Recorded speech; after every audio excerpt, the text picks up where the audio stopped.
Hello everyone, today, I will show you how to install this multifunctional fan. Unscrew the two hanger bracket screws mounted at the unnotched screw holes on both sides, and rotate to remove the bracket. Secure the hanger bracket with at least 4 screws, and please make sure that the hanger bracket is stable, and will not shake after installation.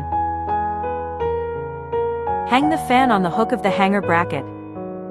Connect the wires of the same color of the controller and the fan.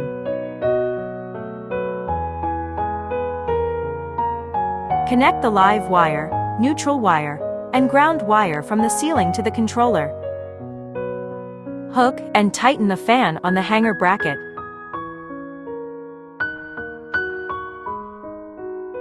Fix the blade arm to the fan blade.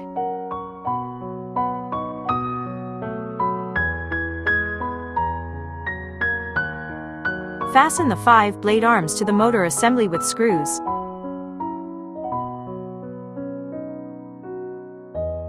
Unscrew the 4 screws of the lamp bracket from the motor assembly. Remove the lamp bracket, and secure it to the motor assembly with 4 lamp bracket screws. Hang the lamp on the lamp bracket with a safety rope, connect the lamp's wires, and secure it to the motor assembly. Installation is done.